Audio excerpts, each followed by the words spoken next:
Hi there folks, Peter's Go for Music is a Journey. I just wanted to do a short video here of some of the latest things that I've been picking up. I honestly was not really planning to pick up so much stuff, but I visited Yahoo Auction and the Mercalli flea market and managed to get a lot of things for a pretty decent price. As well, some items that I had in mind to put aside till later were actually on sale on Amazon. So let's just take a look at some of the things I picked up here. First of all, Bad Company's debut album. I actually never had this one before. I have Straight Shooter on CD.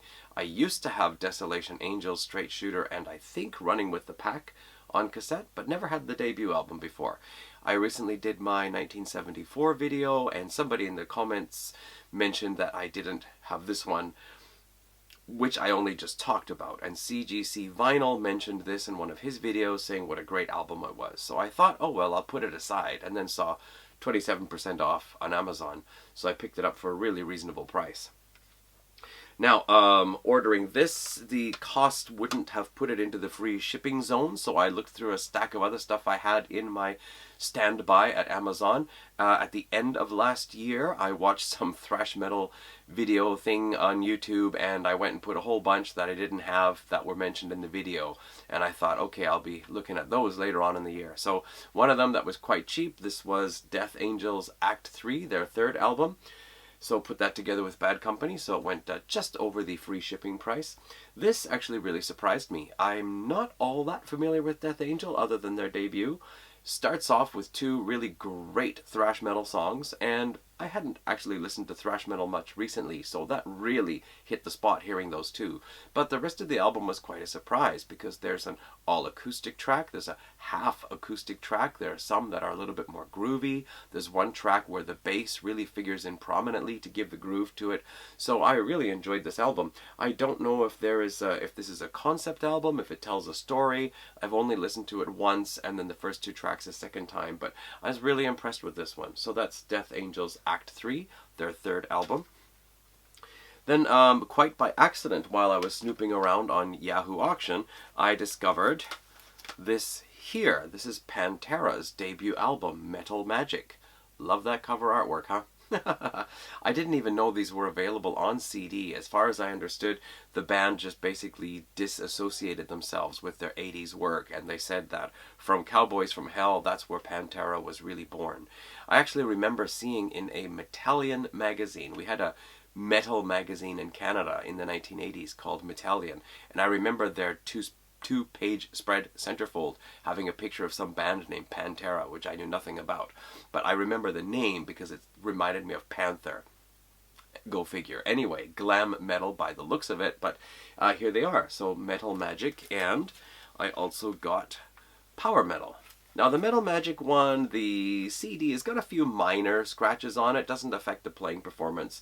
Power Metal, it's in very, very nice condition.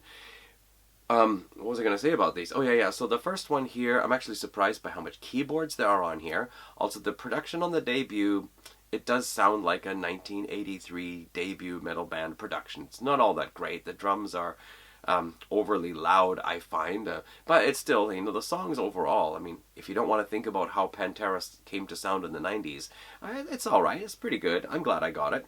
And then Power Metal, this is much, much better. There's more of an introduction into the thrash sound, as well as a little more variety and a little more professionalism in the songwriting and in the production. Nevertheless, I'm glad to have both of them, and when I have money again, it's possible for me to get the other two if they don't sell before then.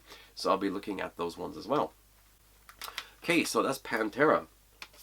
Then, completely different story here. This is Aimee Dorval. She is a singer from Vancouver. You might know her from Devin Townsend's Casualties of Cool. She and Devin did that one together as a male-female duet type of thing. I really love her vocals on that. I believe she also appeared on one track on Key from the Devin Townsend project, the original 4 albums of the Devin Townsend project. I've always loved her vocals and thought I really should check out more of her music. And I found her first 3 albums, they are contemporary female singer-songwriter type. A woman with a acoustic guitar, or a woman with a clean electric guitar and some backing instrumentation. But, you know, very beautiful style music. But all of those are not available on CD. They've sold out, and only 2 of them I found on Discogs for a really high price. But her latest album, I think it was released in January 2023. This is called The Crowned. This one was available on Amazon, again for very good price. So I thought I should snap it up, but then when I listened to it, it's not the style I had expected. I wanted this contemporary female, singer-songwriter type thing, and that's not what it was. There's a lot of production on this, a lot of instrumentation. I don't know if some of it's electronic or if it's all organic or if it's in the mix. It wasn't really what I was looking for, but since it was the only album available on CD, I got it anyway, and actually I quite like it. It's not something I normally would have picked out, but because it was chez Aimee Dorval and the only album of hers I could get, I got it, and now I'm glad I got it. There is one track on here called Sleeping Stoned, which is like her other stuff. Otherwise, the rest of it is, like I said, this more bigger production type thing. But mostly very dark and moody atmosphere. It's not like Katy Perry or anything like that. Then I got this one here. This is Frank Soda and the Imps. Frank Soda is an Italian-born Canadian artist from I think he actually got started in the late 60s, but carried on through, I don't know, at least until through the 80s anyway. I'm not sure whatever he did after that. He was known for his performances wearing a TV set or an amplifier on his head, which would explode. I'm going to be doing a video mentioning him as well as some other artists in that video, so I will explain more in detail there. But there it is, Frank Soda and the Imps. I'll give more of his background. Then my probably, well, second to last Lee Aaron album that I will get.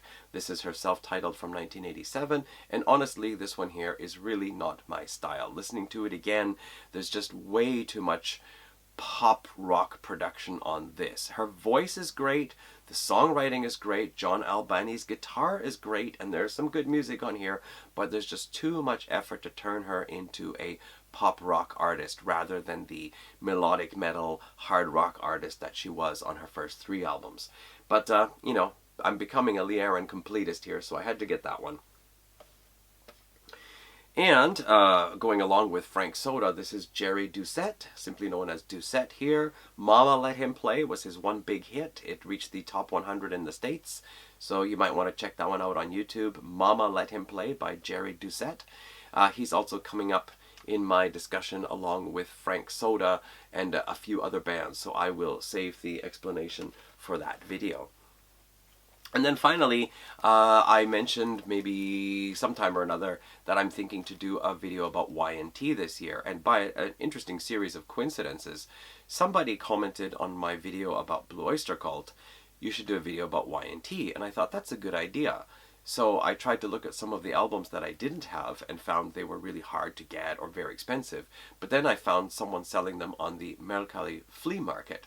In fact, one person was selling 3 of the albums I didn't have as used, but for really good price. So I managed to get those 3 as well. I picked up some of the other ones I didn't have just off Amazon. So, excuse me, one of them was Y&T's Down for the Count. I had this on cassette in the 80s. I never thought I really needed to get this because I remembered it for songs like Summertime Girls or All American Boy, really poppy with lots of keyboards, and Summertime Girls was okay, but All American Boy, I just never liked it. And there were a couple of other songs like that too with the keyboards, so I thought, it's too poppy, it's too keyboardy. But actually, aside from about 3 tracks on here, it is a pretty solid hard rocking album. Pretty heavy and intense in places too. So actually, I'm very glad I got this one here. Then, I guess I should also say by coincidence, after I decided to order or buy these albums, CDs someone was selling off Mercalli, the next day I opened YouTube and found that Tim Derling, who has a YouTube channel, Tim's Vinyl Confessions, he had just published a book on Y&T, and he had just spoken with lots of other Y&T fans that he knew, and everybody put their ideas and opinions together. He put them into a book, and that had just come out. There have been reviews on Sea of Tranquility, on a couple of other YouTube channels as well. So that sounds great, and I will definitely be buying his book before I make my video. So one of the other ones I picked up, this is one of the 3 that I got. This is from Mercalli. This is Musically Incorrect, their 1995 album. I had misunderstood that Y&T had just split up by that time, and it was just Dave Minichetti carrying on a band with a bunch of new guys, but not quite. And actually, this album is really, really good. I like it much better than Contagious or 10. Maybe even better than Down for the Count. This is a really good, solid, hard-rocking album. Even heavy in places. And last one then I also had to get was Yesterday and Today Struck Down, their second album, still in the shrink wrap actually. I just got it and haven't had a chance to put it in the computer yet. So now the only album I'm missing is the very first one, the debut album, self-titled Yesterday and Today, which I will be ordering along with the book sometime before I make the video. So there you go. That's some of the recent stuff. There are, actually, the ones I didn't mention were a couple more Y&T ones, but anyway, there you go. So that's that. So let's look forward to my video about Y&T, probably sometime around March, I'm expecting, because I need to save money a bit now. And also my video where I'm going to be talking about Jerry Doucette, Frank Soda, a few other people, and you'll find out what they all have in common. Okay, thanks for watching. See you in those videos. See you in any other videos. Take care, everyone. Bye.